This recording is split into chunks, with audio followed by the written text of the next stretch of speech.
Good morning, everyone. Gonna try a little different way of doing things on my video, so we'll start with this. Just a recap. The reason I was off for almost a month is my truck was in the shop for almost 2 weeks, and then I had to do jury duty, and that turned into a 2-day issue, so that knocked me out for that week. So because of Thanksgiving, and now we're going into the last week of November before we leave. But had a PM done. This is where knowing the difference in the sounds of your engine will help you stay ahead of a possible breakdown. I knew there was a metal sound, and I did have the foresight that last time when I had my alternator replaced, I thought it was going to be the belt tensioner, and when I looked at it, there was like a little play in there. So I knew eventually the bearing would go on that. So it was PM, belt tensioner, idler pulley, my alternator, my new alternator that wasn't 2 months old, the bearing was going. So that was warranty. And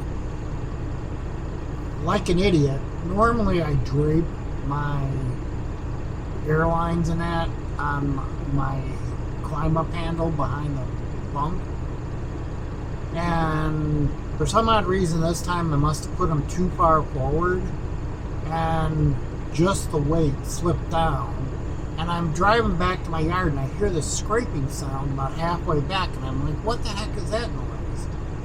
This was before I was taking it to the shop, and it slipped down and it wore the pigtail end and both my glad heads, so I had to have them replaced. That was my screw up, so from now on I hook them up the normal way.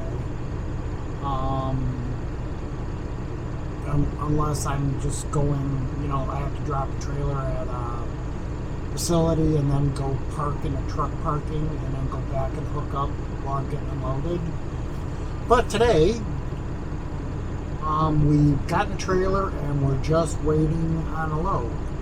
So we'll see in a little bit. Remember to like and subscribe and comment, because all three of those things help push my videos out so more people can see them. I appreciate it, and I definitely appreciate the subscribers I have now on both my BitChute and YouTube channels.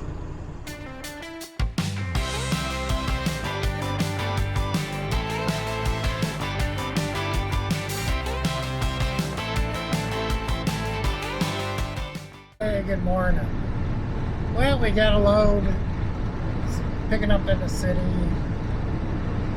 and he hasn't sent me where it's going yet, so I have no idea where it's going.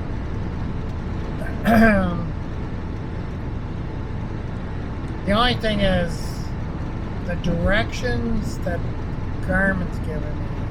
I used to live in that area, and I think the reason it's having me get off the Keeler is if you get off at Irving, I think there's a low bridge to get to Irving Park, and it may not be that way for Keeler. And I know going down Irving to Pulaski, there isn't. So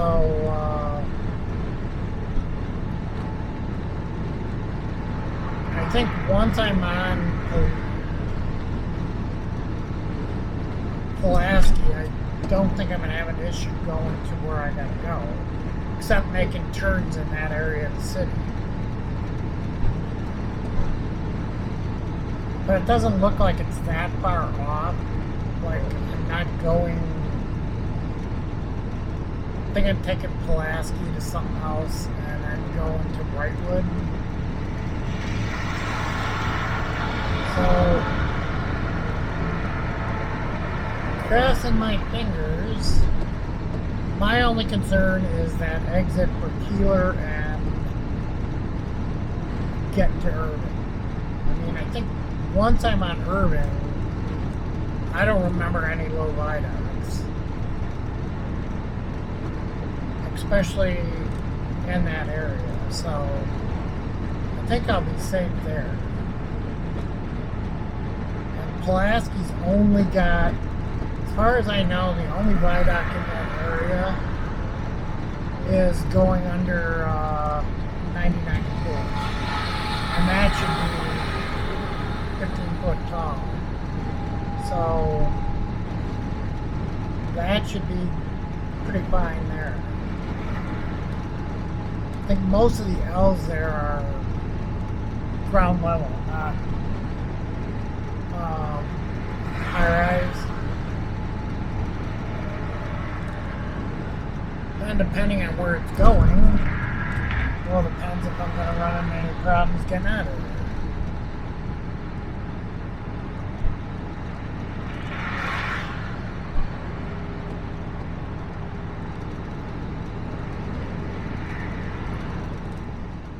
Well, we made it off Irving Park onto Pulaski.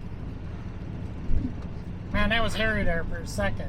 The bridge says 13.5, but exactly, so I went slow, and either from where on the street, if they ever redo it again, screwed. Can't take that exit. Probably have to take Addison. But just made it underneath there, no scraping, no getting caught. My antenna did tip the one spot on the bridge, and the turn on to Pulaski had to swing out. So if you do make it through there and you are gonna do it, stay in the middle of the two lanes so you can make your right on Pulaski.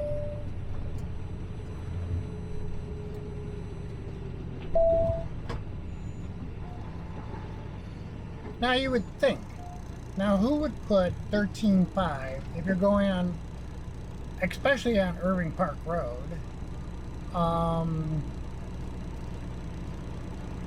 if you're going under an expressway, like I just went under the expressway again and on Pulaski, and it was fine. It looks like I'm gonna have to play devil's advocate here and be in the middle of the two lanes to make my right on right way.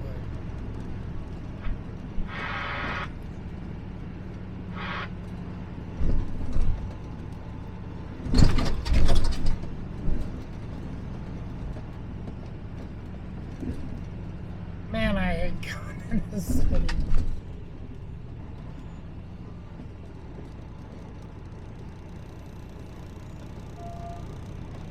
One thing with a city truck and a lower trailer, but road truck and a 53 footer just is not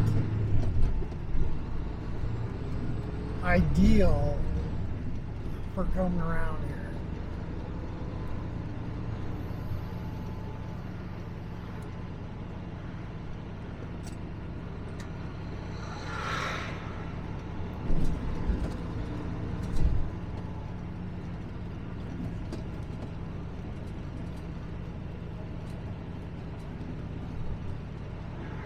In 1/4 mile, turn right on West Wrightwood Avenue.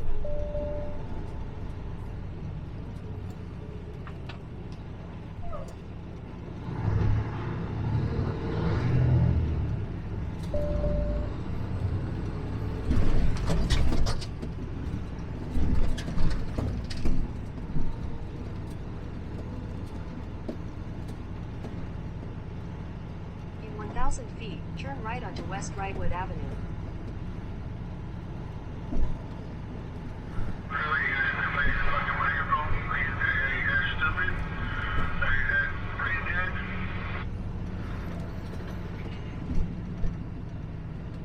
Turn right at the traffic light. Turn right onto West Wrightwood Avenue.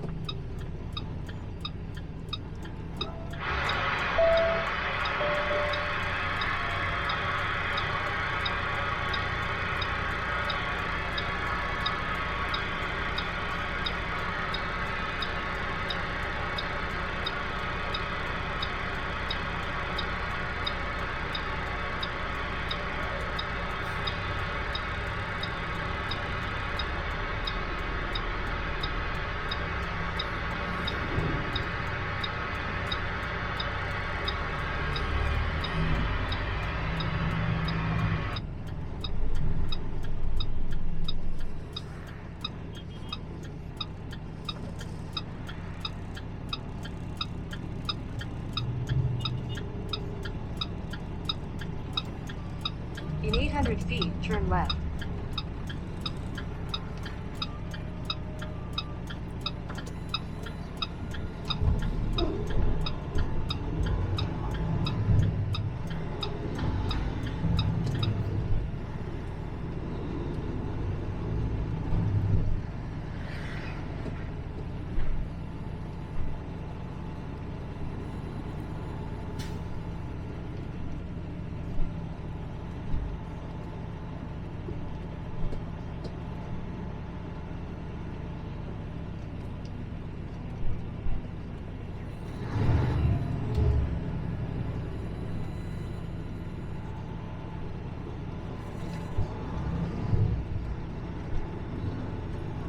Take the In next 400 left, then feet, turn right. arrive at 4125 West Wrightwood Avenue, on the left.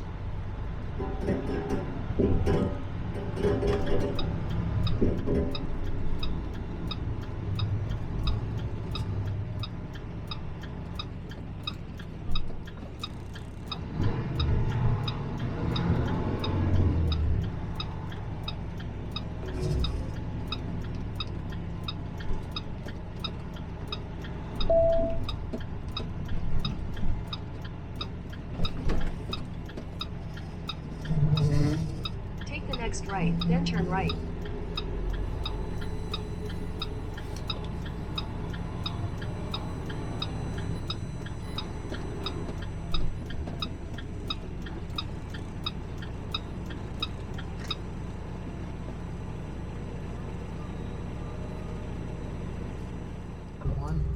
I've been here 2 hours 38 minutes.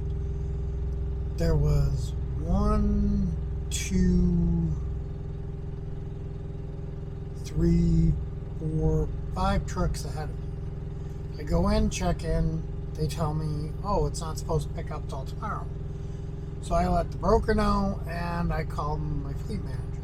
He calls the broker up, and the broker tells him, I guess, call this place, and these guys screwed up, and it was supposed to pick up today. But they're going to work me in. Now, I don't know how long these 5 trucks have been here.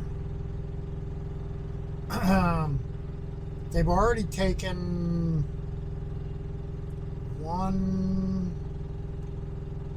or two ahead of these guys that got here after I got here.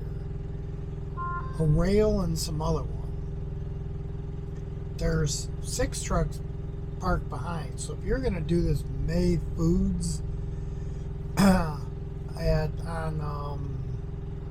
Wrightwood, I don't know. I checked the reviews because they're following the reviews.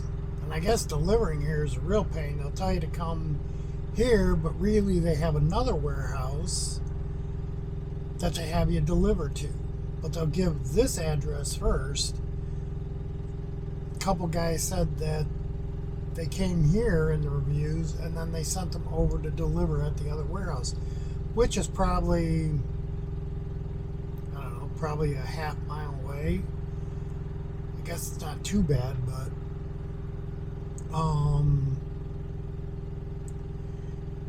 it's still a pain. That's why I hate going to small food companies. And these guys are slow. I mean, all right, you figure 12 to 1, they were on lunch. you'd think they'd start humping and loading these trucks to get caught up. Nope. I've seen, since I've been here at 10:30, I've seen maybe 3 trucks leave in that time. Even the guy that they put in ahead of everybody, he still isn't. And this is supposed to be first come, first serve. So I don't know how he was able to jump to 5 trucks that were already here to get in. Rail must have some pull here. Alright, that's it. Typical trucking. Well, we'll let you know once we get going.